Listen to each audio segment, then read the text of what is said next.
Hello friends, അപ്പോൾ കണ്ടില്ലേ ഇന്നത്തെ റെസിപ്പി നമ്മുടെ കുറച്ച് വ്യത്യസ്തമായ രീതിയിലുള്ളൊരു ചെമ്മീൻ ഫ്രൈ. അപ്പോൾ അതിനുവേണ്ടി ഞാനിവിടെ ഒരു 1/2 kg കൂടുതലായിട്ട് അത്യാവശ്യം കുറച്ച് വലിപ്പമുള്ള ചെമ്മീൻ തന്നെയാണ് എടുത്തിരിക്കുന്നത്. അപ്പോൾ ഇതിൻ്റെ തലയും വാലൊന്നും കളയാതെ അതിൻ്റെ അകത്ത് എല്ലാം ക്ലീൻ ചെയ്തിട്ട് കണ്ടോ, തലയുടെ അകത്ത ചെളികളെല്ലാം കളഞ്ഞ് നല്ലോണം തന്നെ ഒന്ന് ക്ലീൻ ചെയ്തെടുക്കണം. ഇതിൻ്റെ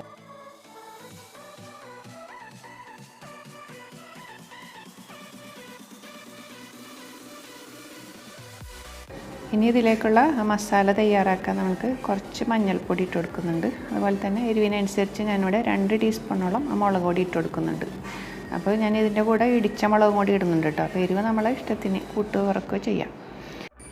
ഇതിലേക്ക് അല്പം ഇഞ്ചിയും വെളുത്തുള്ളിയും ചതച്ചതും കൂടി ഇട്ട് കൊടുക്കുന്നുണ്ട്. അതുപോലെ തന്നെ ഒരു ചെറിയൊരു ടീസ്പൂണ് കണക്കാക്കി മല്ലിപ്പൊടി ഇട്ട് കൊടുക്കുന്നുണ്ട്. കൂടുതൽ ഇടണ്ട കേട്ടോ. അപ്പോൾ ഇതിലേക്ക് പിന്നെ നമ്മൾ ഇടിച്ച മുളകാണ് ഇതിൽ മെയിനായിട്ട് നമ്മൾ ചേർക്കുന്നുണ്ട്. ഒരു 1-2 ടീസ്പൂൺ എരിവിനനുസരിച്ച്. നമ്മൾ നേരത്തെ മുളക് പൊടി ഇട്ടിട്ടുണ്ട്. അപ്പോൾ ഇനി മുളക് പൊടിക്ക് പകരം ചതച്ച മുളക് മാത്രമേ അങ്ങനെ ഇട്ട് കൊടുത്താൽ മതി. പിന്നെ ആവശ്യത്തിനുള്ള ഉപ്പും ചെറിയൊരു പുളിക്ക് വേണ്ടിയിട്ട് ചെറുനാരങ്ങ നീര് പിഴിയുന്നുണ്ട്. അപ്പോൾ ചെറുനാരങ്ങക്ക് പകരം നമുക്ക് വിനീഗർ ഉണ്ടെങ്കിൽ ഒഴിച്ചു കൊടുത്താൽ മതി. അപ്പോൾ അതെല്ലാം കൂടെ നമ്മൾ ഈ ചെമ്മീത്തിലൊന്ന് പുരട്ടി വെക്കാം.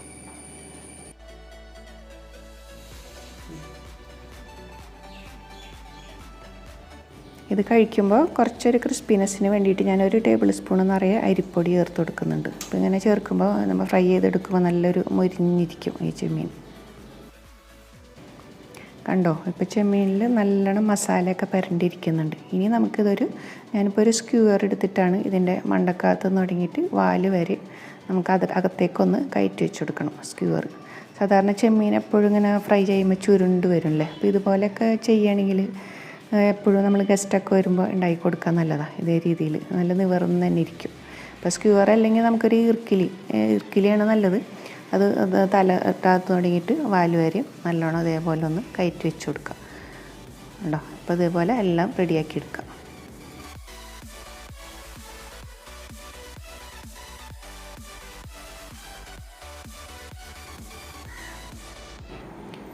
ഇനി ഇത് ചൂടായ എണ്ണയിലേക്ക് ഇട്ടൊന്ന് ഫ്രൈ ചെയ്തെടുക്കണം. അപ്പോൾ തീ വെക്കുമ്പോൾ എപ്പോഴും മീഡിയം ഫ്ലെയിമിൽ തന്നെ ഇട്ടാൽ മതി കേട്ടോ. ഒരുപാട് തീ വെച്ചാൽ പിന്നെ പെട്ടെന്ന് കരിഞ്ഞു പോകുന്നത്. അപ്പോൾ ഒരു മീഡിയത്തിൽ ഇട്ടിട്ട് നമുക്കിതൊന്ന് ഫ്രൈ ചെയ്തെടുക്കാം.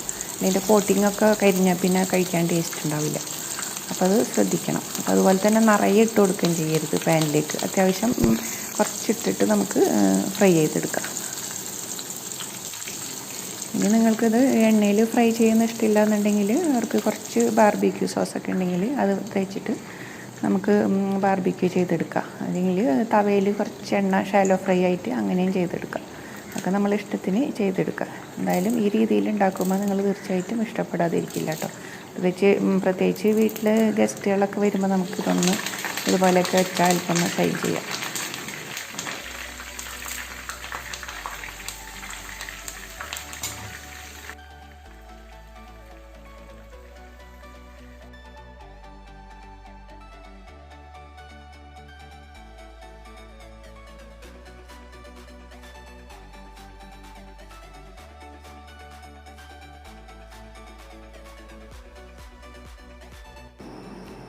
ഇനി ഇതൊന്ന് തിരിച്ചിട്ട് കൊടുത്ത് 2 സൈഡും മൊരിഞ്ഞ് വരുമ്പോൾ നമുക്കിത് കോരിയെടുക്കാം.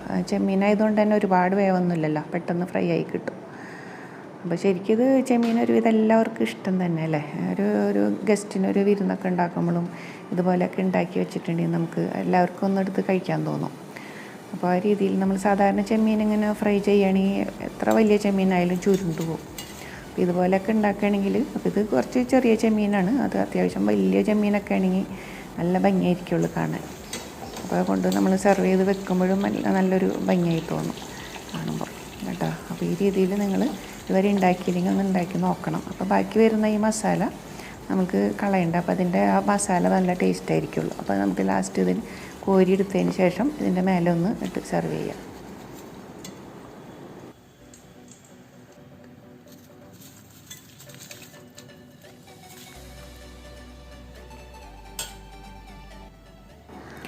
അപ്പോൾ ഈ ഒരു വീഡിയോ നിങ്ങൾക്ക് ഇഷ്ടമായിട്ടുണ്ടെങ്കിൽ, അതുപോലെ ഇനിയും എൻ്റെ റെസിപ്പീസ് കൂടുതൽ കാണുന്നതിന് വേണ്ടിയിട്ട് നിങ്ങൾ എൻ്റെ ചാനൽ ഇതുവരെ സബ്സ്ക്രൈബ് ചെയ്തിട്ടില്ലെങ്കിൽ ഒന്ന് സബ്സ്ക്രൈബ് ചെയ്യണം കേട്ടോ. അപ്പോൾ ഇനി പുതിയ റെസിപ്പി ആയിട്ട് അടുത്ത വീഡിയോയിൽ കാണുന്നവർക്കും take care and bye by.